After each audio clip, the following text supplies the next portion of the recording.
What is the Bill of Rights? For kids. Have you ever heard of the Bill of Rights? Do you know what they are? Well, today is your lucky day, because we are going to talk all about the Bill of Rights and their importance to the United States of America. First, let's talk about the difference between a right and a privilege. Because, like the name suggests, the Bill of Rights guarantees certain things. A right is a freedom that cannot be taken away from you. A privilege is something that is not guaranteed or protected. For example, if you have a driver's license, the state you live in can take that license from you if you commit a crime. A driver's license is a privilege. On the other hand, if you wanted to gather in a group to protest something that you disagree with, or gather to support something you agree with, the Bill of Rights promises that you have the right to do so. So what is the Bill of Rights? It all starts with the Constitution of the United States.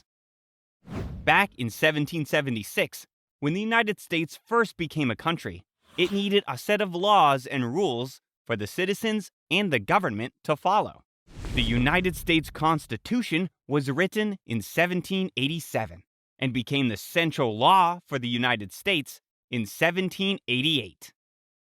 When it was first written, the Constitution did not include rights for American citizens because it was more focused on how the country should be governed, which is why the Bill of Rights was written. In the year 1791, 10 new amendments, or changes, were added to the Constitution.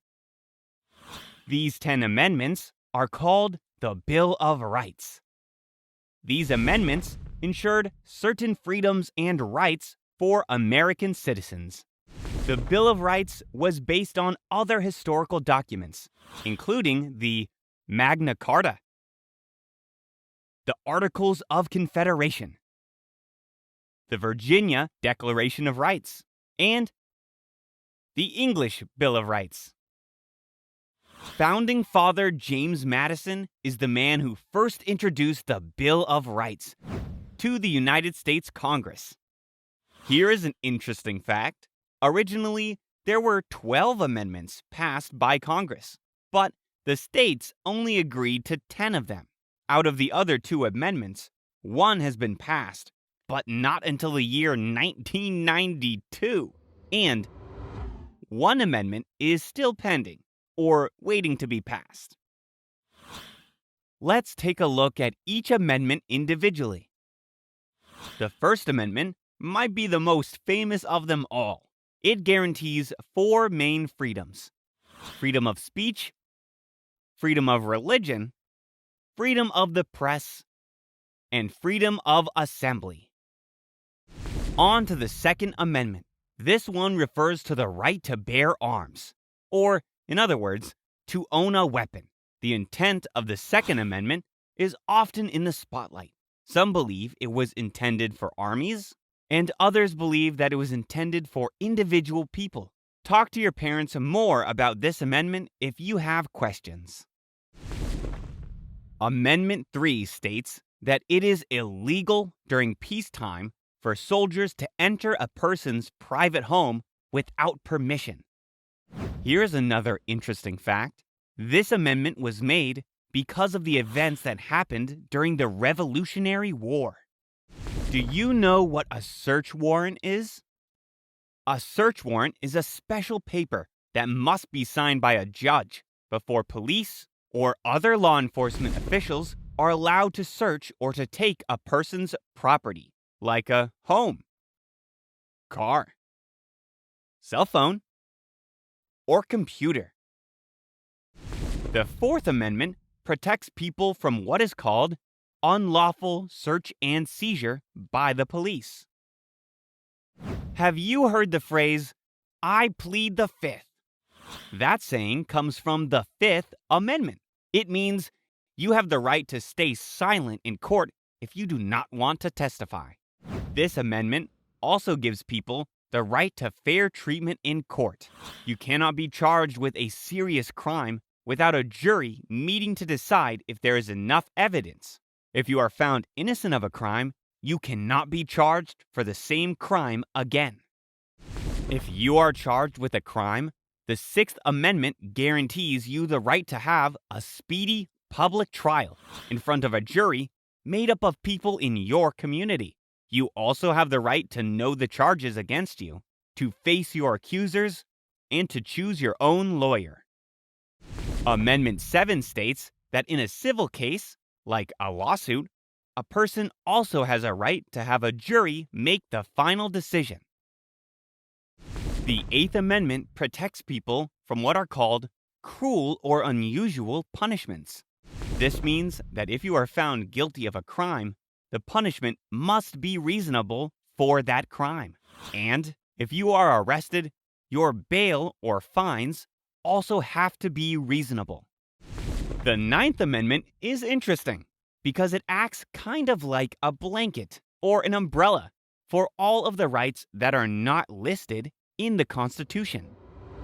According to the Ninth Amendment, just because something is not written, it does not mean that it is not a right. Last but not least is Amendment number 10. The 10th Amendment gives the power that the United States government does not have to the states or to the people. That means that if something is not found in the Constitution, it cannot be decided by Congress and is up to individuals and the states. Sometimes, like with the Second Amendment, people disagree on what the true intention of the law is, and sometimes the explanation of a law changes over time because there have been a whole lot of changes that have happened to society since the year 1791. This is why you will sometimes see court cases about certain issues go before the Supreme Court of the United States. It is pretty cool to see all branches of our government working together. Phew, that was a lot of information. Let's do a quick review to see what you remember. True or false? There are 10 amendments in the Bill of Rights. True. What is one of the 4 freedoms guaranteed by the First Amendment? Freedom of speech, freedom of religion, freedom of the press, or freedom of assembly? Fill in the blank. James blank was the man who introduced the Bill of Rights to Congress. James Madison. Nicely done, Bill of Rights scholars. The Bill of Rights is an important part of American rules and laws. They help each citizen of the country to be treated with fairness and respect. And they ensure certain rights for all people. Hope you had fun learning with us. Visit us at learnbright.org for thousands of free resources and turnkey solutions for teachers and homeschoolers.